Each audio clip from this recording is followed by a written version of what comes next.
नेताजी सुभाष चंद्र बोस ने महात्मा गांधी को लेकर एक बात कही थी। उन्होंने कहा था कि मेरा उद्देश्य हमेशा से उनका विश्वास जीतना रहा है। इसका सीधा सा कारण ये है कि अगर मैं अन्य लोगों का विश्वास जीतने में सफल रहा लेकिन भारत के सबसे महान शख्स का विश्वास नहीं जीत पाया तो ये मेरे लिए दुखद होगा। ये बातें नेताजी ने कही थी। हालांकि बोस और गांधी कई मौके पर एक दूसरे के खिलाफ खड़े नजर आए। 1939 में कांग्रेस के अध्यक्ष चुनाव में बोस ने महात्मा गांधी के समर्थित उम्मीदवार को हरा तो दिया था, लेकिन गांधी और उनके समर्थकों से बढ़ती दूरी और कड़वाहट की वजह से उन्हें इस्तीफा देना पड़ा था। लेकिन इसके बावजूद दोनों एक दूसरे का भरपूर सम्मान करते थे।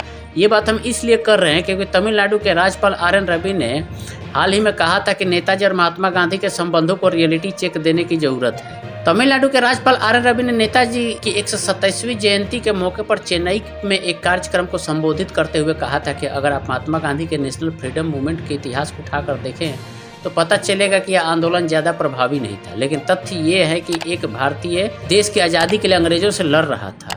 उन्होंने भारतीयों में आज़ादी को लेकर एक नई ललक पैदा की, जिस वजह से अंग्रेजों को यह एहसास हुआ कि अब वो भारत में सुरक्षित नहीं है। उन्होंने तत्कालीन ब्रिटिश प्रधानमंत्री क्लेमेंट एटली और पश्चिम बंगाल के कार्यवाहक गवर्नर PB चक्रवर्ती के बीच की बातचीत का हवाला देते हुए कहा था कि जब गवर्नर ने एटली से पूछा कि आखिर ब्रिटिशों ने भारत क्यों छोड़ा, तो इस पर एटली ने कहा कि अंग्रेजों को यह डर था कि वे अब भारत में सुरक्षित नहीं है। RN रवि ने कहा था कि गांधी के असहयोग आंदोलन का प्रभाव बहुत कम था। नेताजी के प्रतिरोध की वजह से अंग्रेजों को भारत छोड़ना पड़ा था। महात्मा गांधी और नेताजी के बीच मतभेद 1921 के उस वाकये के बाद ज्यादा उभर कर सामने आए जब नेताजी ने गांधी जी से पूछा था कि देश की आज़ादी को लेकर उनकी क्या योजनाएं हैं। उस समय 24 साल के बोस ने गांधी के बारे में कहा था कि उनके पास देश की आज़ादी को लेकर कोई स्पष्ट रोड मैप नहीं है। दोनों की पहली मुलाकात के 7 साल बाद सुभाष चंद्र बोस ने महात्मा गांधी को खुलेआम चुनौती दी थी।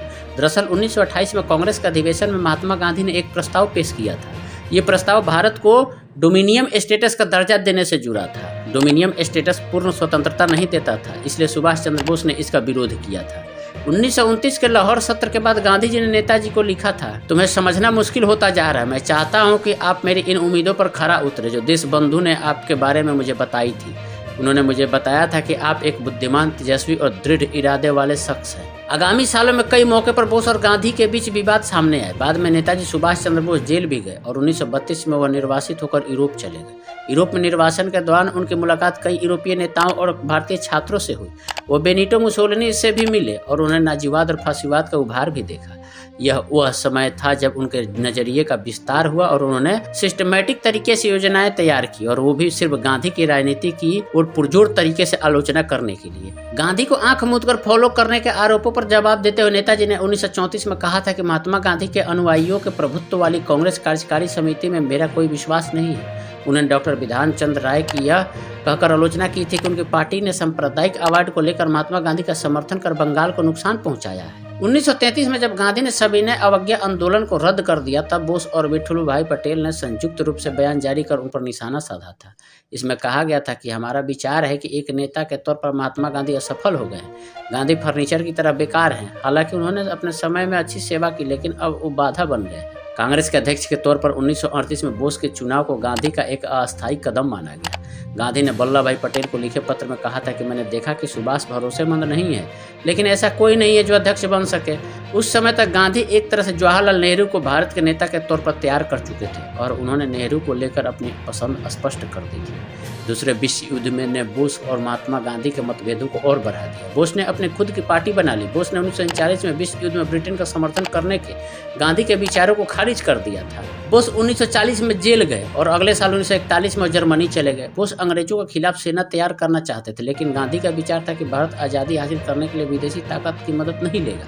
हालांकि गांधी ने भारत को आज़ाद कराने के बोस के प्रयासों की सराहना की थी। अबुल कलाम आजाद ने अपने किताब इंडिया विंस फ्रीडम में कहा था कि मैंने देखा कि सुभाष चंद्र बोस ने जर्मनी जाने के बाद गांधी जी पर अच्छी छाप छोड़ी थी। गांधी पहले बोस की कई गतिविधियों के खिलाफ थे, लेकिन अब मैंने उनके नजरिए में बदलाव देखा है।